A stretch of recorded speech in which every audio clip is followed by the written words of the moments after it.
오늘 우리에게 주시는 말씀 구약성서 창세기 12장 10절에서 20절 말씀입니다.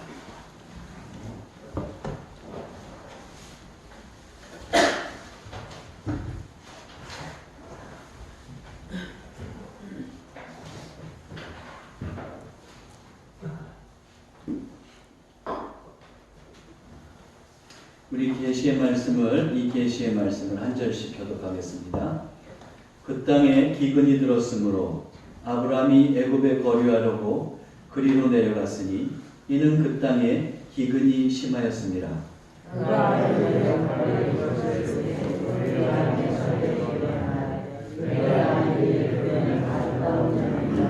애굽 사람이 그대를 볼 때에 이르기를 이는 그의 아내라 하여 나는 죽이고 그대는 살리리니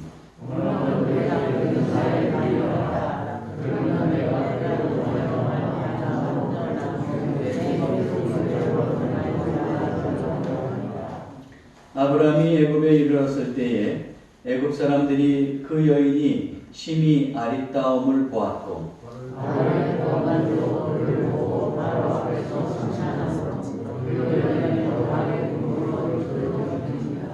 이에 바로가 그로 말미암아 아브라함을 후대함으로 아브라함이 양과 소와 노비와 암수 나귀와 낙타를 얻었더라.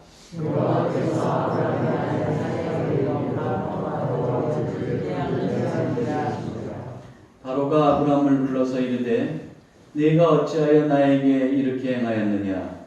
네가 어찌하여 그를 네 아내라고 내게 말하지 아니하였느냐?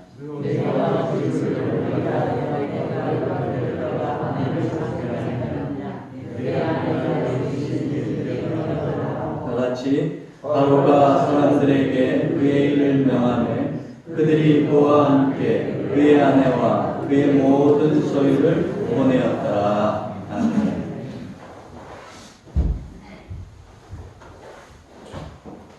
할렐루야. 아멘. 한 주간 또 건강하셨으리라 믿습니다. 오늘부터 또 한파가 시작되는데 제가 이렇게 보니까 한 일주일은 계속될 것 같아요.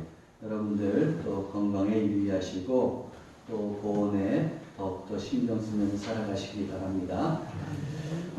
피겨 스케이팅으로 올림픽과 세계 선수권을 제패한 사람이 있습니다. 스콧 해밀턴이라고 하는 사람인데 그가 이제 스콧 해밀턴의 행복을 위한 8가지 기본기라는 책을 썼어요. 근데 거기에 보면 그의 삶은 고난 그 자체였습니다. 그는 생후 6개월이 되었을 때 친부모로부터 버려졌습니다.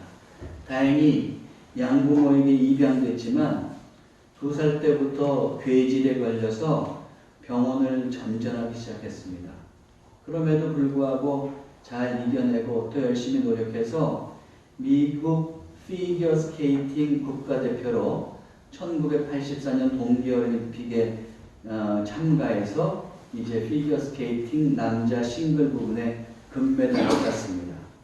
그리고 1981년부터 84년까지 4년 연속 미국에서 전미 선수권 대회 그뿐만 아니라 또 세계 선수권 대회에서도 계속해서 4년 동안 우승을 했습니다.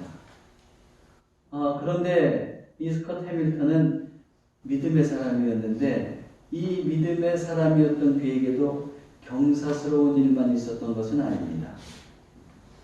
이 사람은 1997년 고환암 3기라는 그 진단을 받았습니다. 그리고 또 2004년에는 뇌종양과 뇌하수체 암에 걸렸습니다. 그리고 6년이 지났을 때 뇌종양이 또 재발했습니다. 믿음의 사람들에게도 고난의 시간이 다가옵니다. 오늘 말씀에도 이 본문에 나오는 아브라함도 가나안에서 기근이라는 고난을 직면했습니다. 이렇게 고난에 직면할 때 우리 그리스도인들은 어떻게 해야 할까요? 저는 오늘 말씀을 통해서 고난에 처했을 때 우리가 잊지 말아야 할 것 2가지를 여러분과 함께 살펴보면서 은혜를 나누려고 합니다. 첫 번째로 인생의 기근을 만나고 고난에 처했을 때 우리는 믿음의 자리를 지켜야 합니다. 저를 따라서 한번 해보세요. 믿음의 자리를 지키자. 네, 우리가 지난 주일에 살펴봤듯이 아브람, 지금 아직 아브람이죠. 아브람은 자신의 가족과 롯의 가족을 이끌고 하나님께서 명령하셔서 이제 고향과 친척과 아버지의 집을 떠나서 하나님께서 지시하시는 가나안 땅으로 내려왔습니다. 6절에 보면 아브람이 그 땅을 지나 세겜 땅 모레 상수리 나무에 이르니 그때에 가나안 사람이 그 땅에 거주하였다가 그가 가나안에 이르러서 처음 도착하고 거한 곳이 세겜 땅 모레 상수리 나무에 머물렀습니다. 그리고 얼마 후에 이동하게 됩니다. 8절에 보니까 거기서 베델 동쪽 산으로 옮겨 장막을 치니 서쪽은 베델이요 동쪽은 아이라. 그가 그곳에서 여호와께 제단을 쌓고 여호와의 이름을 부르더니 베델과 아이 사이로 이제 또 옮겨가게 됩니다. 그런 다음에 거기서 또 머물다가 그는 또 이동하게 되는데 9절에 보니까 점점 남방으로 옮겼더라 이렇게 기록되어 있습니다. 원어로 보면 여기 남방은 네게부예요.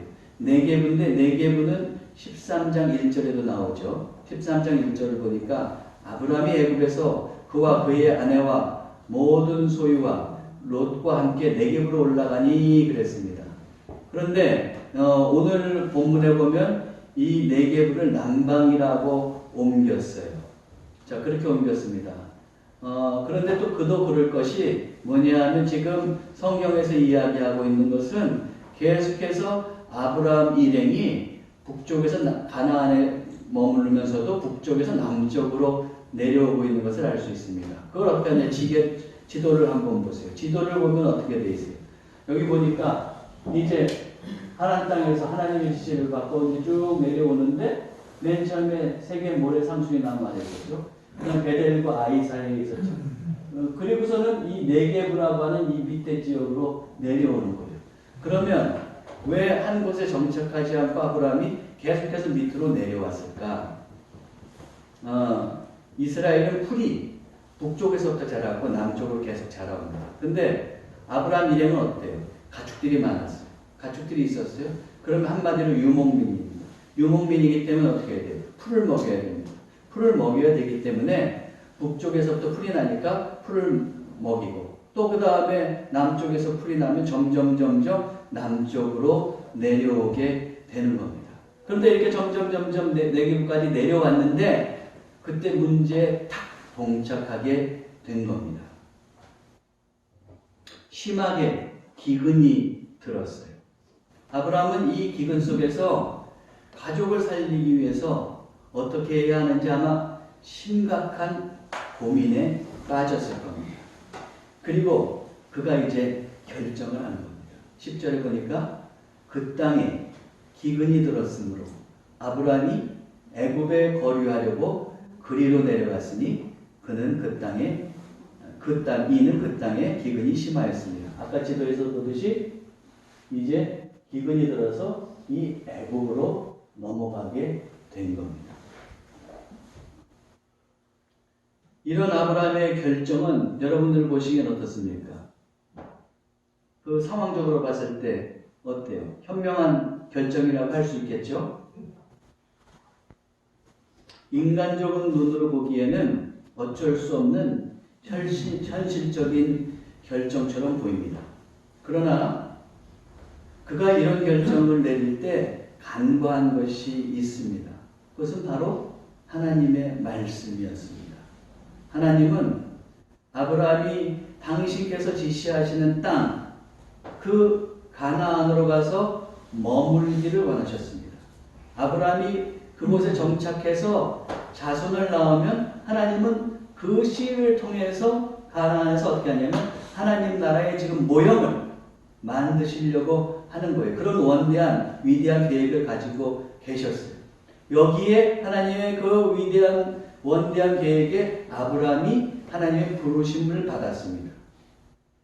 이 계획이 이루어질 자리는 그러므로 가나안이었습니다. 그런데 기근을 만난 아브라함은 어디로 내려갔습니까? 애굽, 다시 얘기하면 현지가 오늘날의 이집트로 내려간 겁니다. 하나님은 아브라함에게 가나안으로 가라고 하셨지 가나안에 있다 애굽으로 가라 그렇게 말씀하신 적 없습니다. 그런데 아브라함은 그런 하나님의 뜻을 망각하고 이제 애굽으로 내려가는 실수를 범하고 말았습니다. 여기서 우리가 기억해야 될 것이 있습니다. 우리도 믿음의 사람으로 살다가 인생의 기근이 닥칠 때가 있잖아요. 그래서 고통스럽고 고난에 처하기도 할 때가 있습니다. 이럴 때 아브라함처럼 하나님께서 머물기 원하시는 자리를 떠나야 되나 하는 그런 유혹을 받을 수도 있다는 거예요. 그러니까 아브라함의 이런 생각과 결정은 결국 우리의 생각과 결정일 수도 있다는 것을 우리는 기억해야 합니다.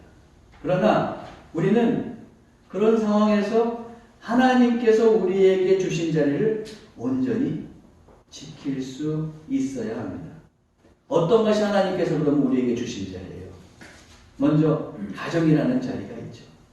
하나님께서는 다 계획이 계셔서 나의 배우자를 만나게 하셨어요. 그리고 가정을 이루게 하셨고 그 가정을 갖고 가기를 원하고 계십니다.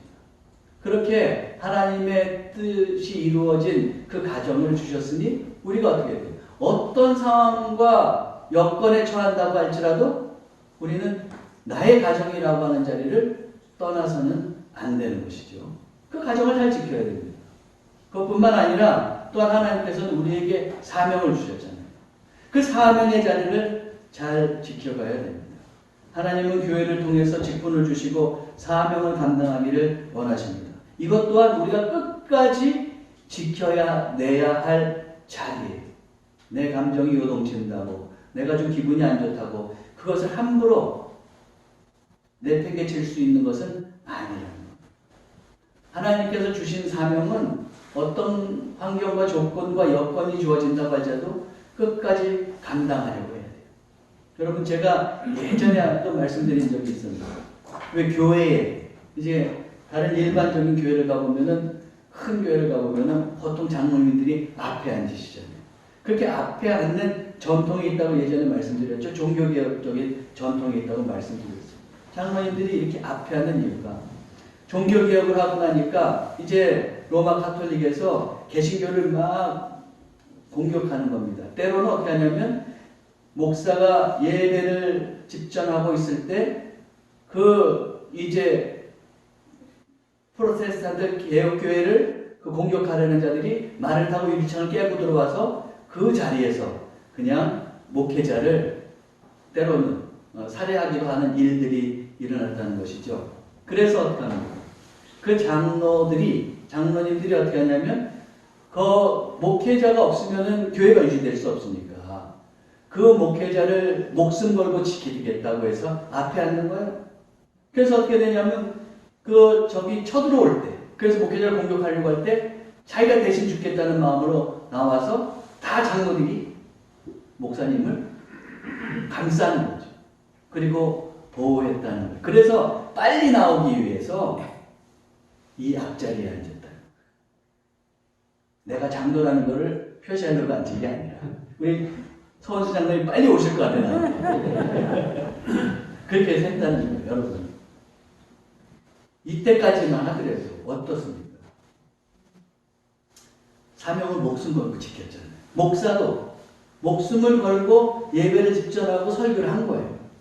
또 장로님들도 어떻게 합니까? 장로로서의 사명, 교회를 세우고 목사를 또 지켜야 된다는 그 사명을 감당하기 위해서 목숨 걸고 앞자리에 앉았던 겁니다. 예전에 우리가 또 비일비재하게 들었던 얘기들 많잖아요. 우리나라도 보면 예전에 교회 건축할 때 얼마나 힘들어요. 목사님들 할 때. 유재하 목사님은 뭐 그걸 2번이나 하셨다는데 네? 그런데도 건강하시니 참 감사한 일이죠. 그럼 목사들도 참 골병 들고 막 이런 데잖아요. 그렇게 교회 성장할 때 이제 건축을 하는데 그럴 때 예전에는 어땠어요? 장로님들 같은 경우에 막 자기의 집무서까지 내놓으면서 교회를 건축하자고 하셨다고 그러지 않습니까? 자기의 사명들을 다 감당하려고 한단 말이에요. 근데 요즘의 현실의 세태를 돌아보면 저도 뭐 아니라고 할 수는 없지만 목회자나 또 우리의 모든 중직자들이 주어진 사명들을 잘 감당하고 있느냐 하면 우리가 참 반성해야 될 부분이 많이 있는 것 같아요. 제가 최근에 어느 작은 교회 그 목사님을 이제 소개하는 일을 어떻게 맡게 됐어요. 저는 그런 거 잘 할 줄 모르는데 어떻게 부탁을 해서 하게 됐는데 제가 그래서 젊은 목사님께 소개하고 같이 가서 교회까지 이제 보여주고 결정하려고 했는데 하루 만에 전화가 왔더라고요. 도저히 못 오겠다. 그래서 또 다른 분을 제가 소개해서 목회를 좀 잠깐 쉬고 있는 분이 있는데 그 목사님 또 제가 다음 임진을 위해서 계속 기도하고 있었기 때문에 그러면 그분이 오시면 좋겠다 그래서 또 전화를 드렸는데 그분도 자신 없다고 못하겠다 그러면서 이제 사양을 했습니다. 그래서 참 애먹었던 경우가 있는데 왜 그랬을까요? 교회가 작은 거예요, 사실. 그러니까 목회를 사려도 제대로 할 수 없는 교회예요. 그렇게 하느니 편의점 알바를 해도 그것보다 두세 배는 더 벌 수 있어요. 그러니까 선뜻 누가 갈 수 있겠습니까? 사실 현실적인 문제예요, 그건. 저도 만약에 그런 상황에 처한다고 하면 어떻게 해야 할지 모르겠어요. 참 어려운 문제입니다. 근데 그러면서 과거를 돌아봤습니다. 제가 목회 나올 당시만 해도 어떻게 했느냐면 목회자들이 교회가 없어서 못 갔어요. 십자가만 꽂혀 있으면 누가 소개시켜주면 아골골짝 빈들에도 정말로 주님께서 원하시는 간단한 심정으로 다 갔단 말이에요. 그런데 물론 이제 선교의 상황이 바뀌기는 했습니다. 시대의 상황이 바뀌기는 했습니다. 그런데 그렇게 이제는 작은 교회는 목회자까지도 모실 수 없는 형편에 있고 또 그렇다고 그 작은 교회 제가 아까 말씀드린 작은 교회 장로님이 또 그렇게 최선을 다해서 헌신을 했느냐? 그렇지도 않아요. 본인이 더 교회를 사랑하고 기도하고 헌신해야 되는데 또 그렇게 애쓰지를 못했어요. 그분은 젊으셨을 때 머슴처럼 살았습니다. 근데 하나님의 은혜로 땅을 사고 해가지고 많은 부자가 됐어요. 그렇게 됐으면 교회를 위해서도 교회를 지키는 일을 감당할 수 있는 여건이 되는데 그렇게 하지 않았어요. 그래서 저는 생각해 보는 거예요. 오늘의 현실을. 과거에 그렇게 목숨 걸고 자기의 사명을 감당했던 목사님들, 장로님들이 있었다고 한다면 뭐 우리 교회 장로님들이었다는 게 절대 아니고 그런데 어떻게 보면 때로는 어떤 사명을 받은 사람들이 오늘의 현실이 조금 편해졌다고 나의 사명의 자리를 너무 우습게 생각하는 것은 아닌가. 또 내 조건이 좀 안 좋아졌다고 또 그 사명을 감당하려면 힘들다고 해서 거절하는 그런 연약한 자리에 있지는 않는가 그런 생각을 해보게 됩니다.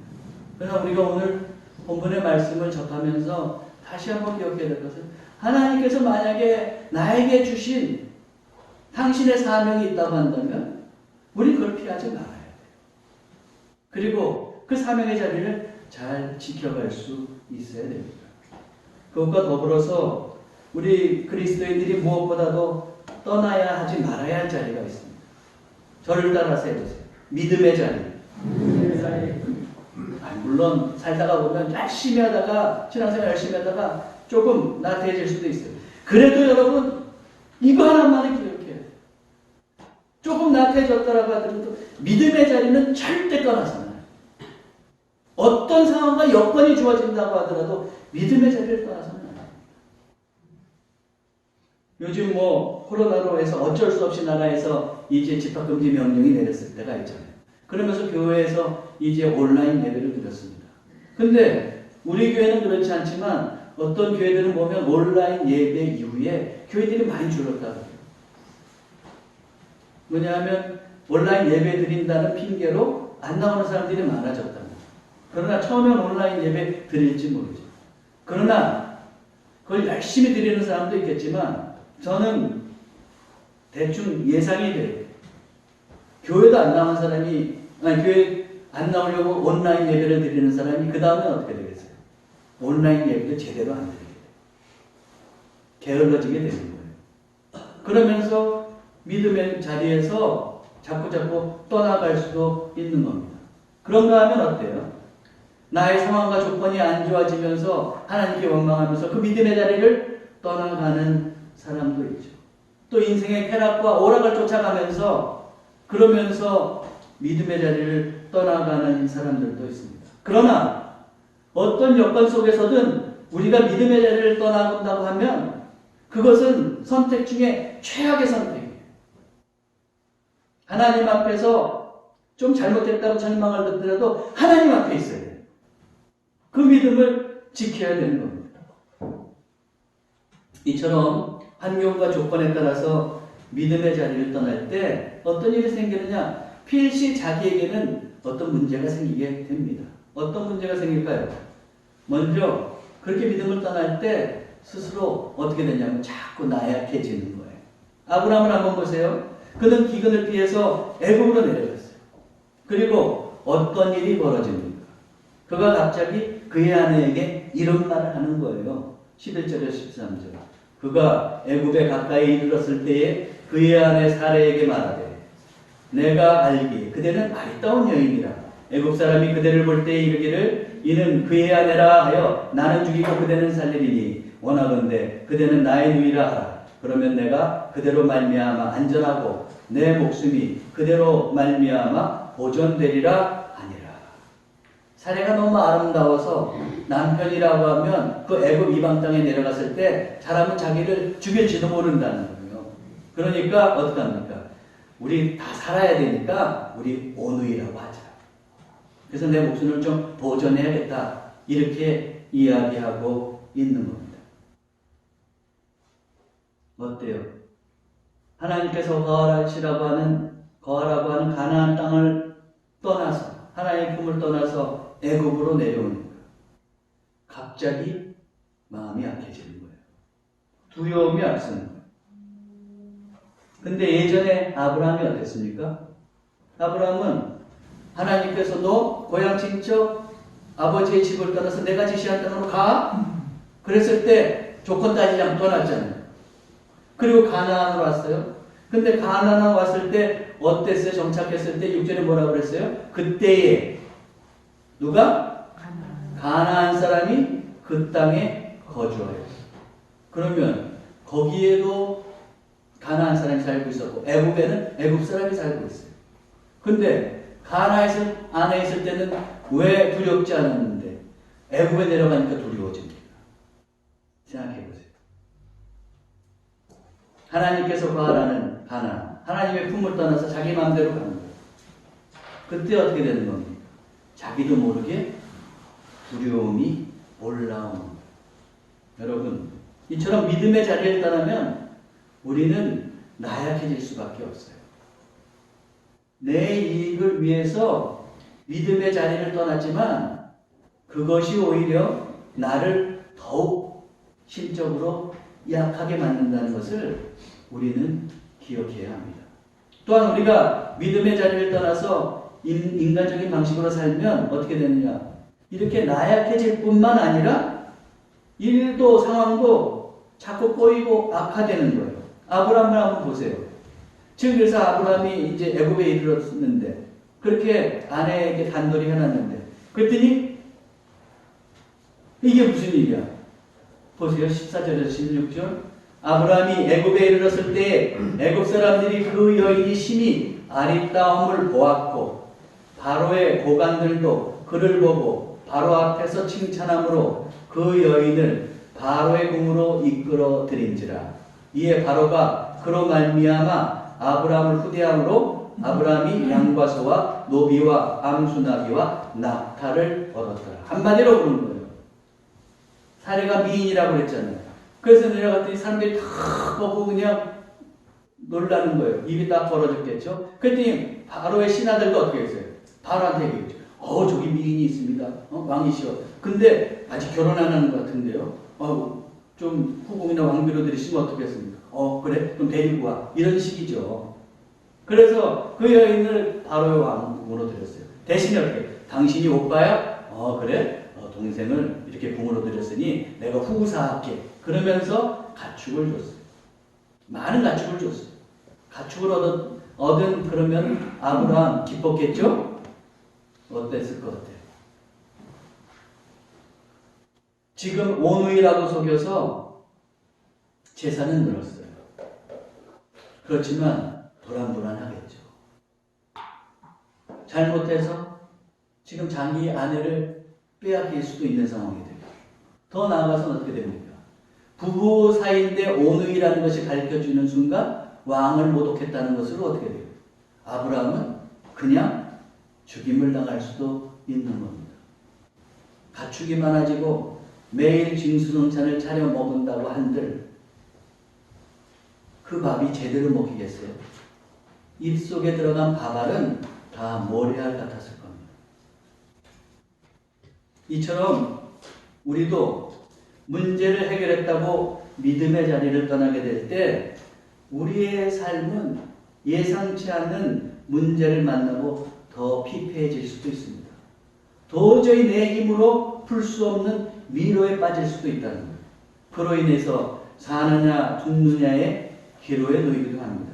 해서 생활은 좀 나아진 것 같은데 믿음의 자리에 있을 때와는 달리 늘 불안하고 불만족스럽고 밥맛도 없는 그런 인생으로 전락하기도 합니다. 물론 제가 이렇게 얘기하면 어떤 사람들은 그랬죠. 믿음을 떠나서도 하나 어려움 없이 잘 사는 사람이 있어요. 잘 사는 사람이 있죠. 저도 인정해요. 잘 사는 게 더 문제예요. 오히려 믿음을 떠났을 때 잘 못 살아야 돼요. 그래야 어떻게 해요? 믿음을 가져야겠구나. 하나님 품으로 돌아와야겠구나. 그렇게 돌아가야 그가 구원받고 천국의 백성이 됩니다. 그러나 하나님을 떠났는데도 잘 살아요.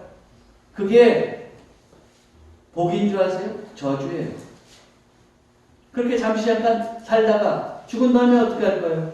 어디로 돌아갈 때가 있어요? 그가 갈 곳이 어디입니까? 어느 유명한 목사님이 암에 걸려서 이제 일본으로 수술 받으러 가는 그 대기업 총수를 만났다고 해요. 근데 이 목사님이 궁금한 것이 있다는 거예요. 평소에 궁금했던 것이 있어서 질문을 던졌다고 해요. 회장님 평안하세요? 회장님 평안하세요? 그랬더니 그분이 목사님을 빤히 쳐다보래요. 그러면서 이렇게 말했다고. 아니 평안이라뇨. 요즘엔 아침에 눈을 뜨면 초조하고 불안하기만 해요. 왜요? 잘못하면 죽을 수 있고 죽으면 갈 곳이 없고 자기를 맞아줄 곳이 없어요.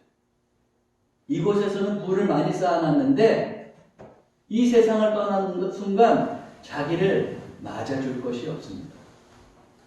그러니 어떻게든 목숨을 지켜야겠고 그러니까 불안하고 초조한 거죠. 믿음의 자리를 떠나면 하나님의 인도를 받을 수 없습니다. 죽음 후에 갈 곳이 없는 인생이 되고 맙니다. 그래서 믿음을 떠났을 때 잘 산다고 하는 것이 그런 의미에서 복이 아니라 저주라는 거예요. 애굽에 내려간 아브라함처럼 그렇게 믿음을 떠난 사람은 불안할 수밖에 없습니다. 게다가 아브라함이 감당할 수 없는 일에 봉착한 것처럼 우리도 믿음을 떠날 때 그러한 불행에 쌓이게 되고 점점 인생이 꼬일 수도 있다는 것을 우리는 기억해야 돼요. 여러분, 그럼 오늘 본문에 나오는 아브라함, 제가 이렇게 누누이 말씀드렸는데 왜 이런 문제에 처하게 됐습니까?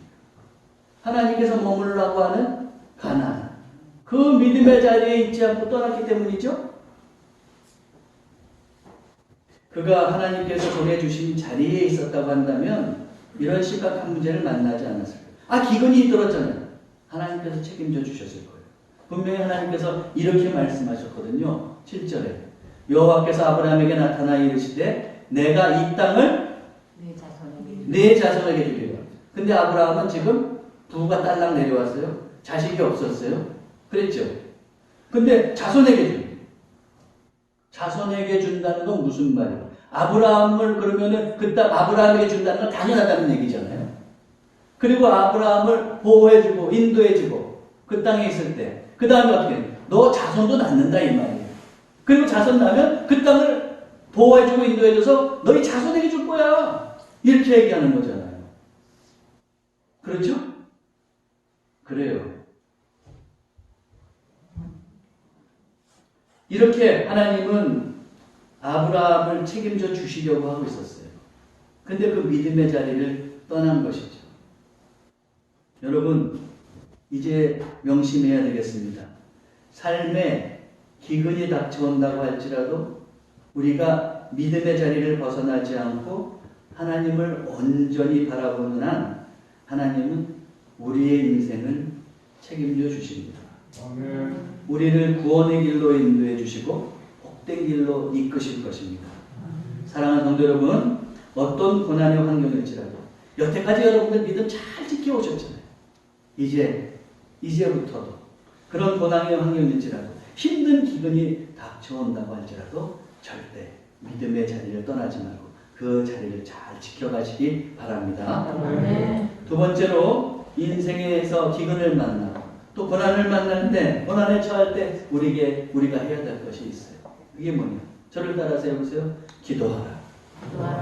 아니, 기도하자. 기도하라는 뭐 나는 안 하고 상대방이 하라고 하는 것 같으니까 기도해야 돼요. 그렇죠? 아브라함이 기근 속에 있었을 때 고민스러웠다고 한다면 그가 먼저 하나님께 여쭤봤어요. 하나님, 제가 이런 상황이 있는데 어떻게 했으면 좋겠습니까? 그런데 그는 기도하지 않고 자기 마음대로 결정했습니다.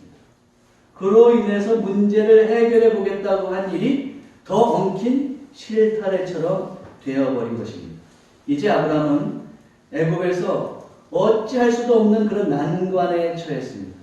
그렇게 절체절명의 순간에 어떻게 하느냐? 하나님께서 다 개입하신 거예요. 정말로 이제는 자기는 풀 수가 없어. 근데 하나님께서 개입하신 거예요. 그래서 어떻게 하세요? 17절 보세요. 여호와께서 아브라함의 아내 사레의 일로 바로와 그 집에 큰 재앙을 내리신지라. 간단하게 써있지만 이거 어떻게 되냐면 바로 집에 재앙을 내리면서 하나님께서 다 말씀하신 거예요. 너 그 여인을 건드리면 안 돼. 그리고 그 여인은 아브라함의 아내야. 그렇게 다 얘기했죠. 전후문맥을 보면 그래요. 그래서 이제 어떻게 되는 거예요? 바로도 겁이 나는 거죠. 그래서 바로 즉시 아브라함을 불러서 행동에 옮기는 거예요. 18절에서 20절. 바로가 아브라함을 불러서 이르되 네가 어찌하여 나에게 이렇게 행하였느냐? 네가 어찌하여 그를 내 아내라고 내게 말하지 아니하였느냐? 이걸 보니까 벌써 하나님께서 말씀해 주신 거죠. 네가 어찌 그를 누이라 하여 내가 그를 데려다가 아내를 삼게 하였느냐? 내 아내가 여기 있으니 이제 데려가. 빨리 데려가. 이 말이죠.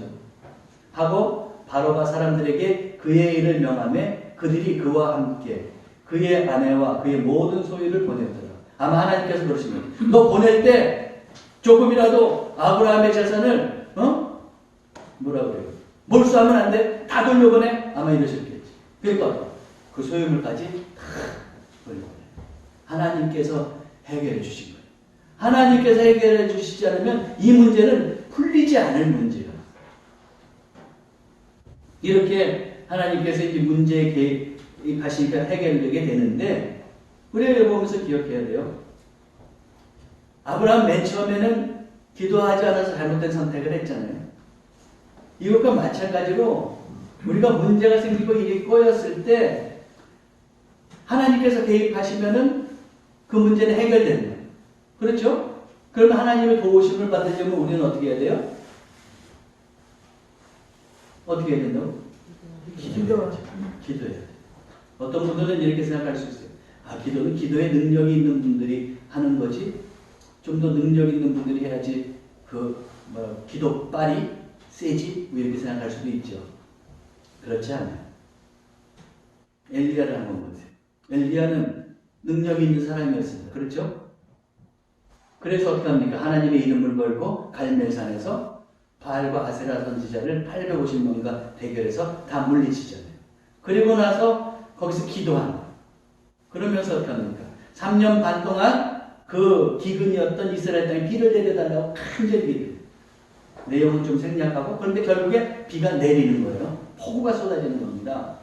근데 그런 엘리야에 대해서, 그런 능력 많은 엘리야, 그러니까 아마 기도에 응답받았겠지 그렇게 생각하는데 야고보서는 뭐라고 평가하고 있어요? 야고보서 5장 17절 18절을 보니까 뭐라고 되어 있어요? 엘리야는 우리와 성정이 같은 사람이라고. 우리하고 성정이 같다고 했어요. 그런데 우리가 똑같은 인간이, 불완전한 인간, 그가 비가 오지 않기를 간절히 기도한즉 3년 6개월 동안 땅에 비가 오지 아니하고 다시 기도하니 하늘이 비를 주고 땅이 열매를 맺었느니라. 똑같은 인간이에요. 근데 우리도 그러므로 성정이 똑같은 나도 기도하면 어떻게 해요? 엘리야처럼 응답받을 수 있다는 이야기겠죠. 그래요. 그러므로 어떻게 합니까?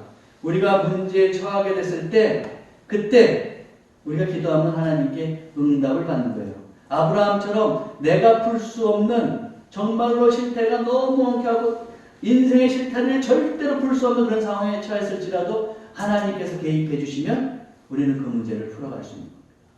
근데 여러분, 제가 이런 말을 들으면서 아브라함은 기도하지 않았다고 그랬잖아요.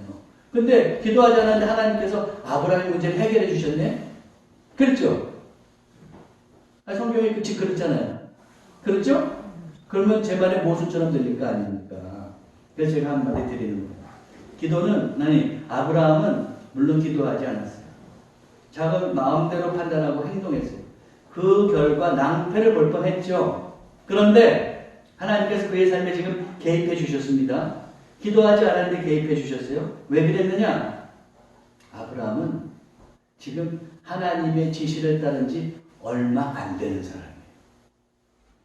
이제부터 하나하나씩 하나님을 따라가면서 배워야 돼요. 이 기근의 경험을 통해서 그는 뭘 배웠을까요? 아, 그렇지. 이제 어떤 상황이 되더라도 하나님의 명령을 따라야지. 하나님께서 가나안에 있으라고 그러면 가나안에 있어야지. 그런 거를 배우는 거예요. 또 문제가 있을 때, 내가 그냥 내 마음대로 행동했지. 근데, 기도해야 되는구나. 이런 걸 배워가는 거예요. 이렇게 하나님께서는 지금 이런 문제들을 통해서 하나님이 아브라함을 하나하나 가르쳐 가시는 겁니다.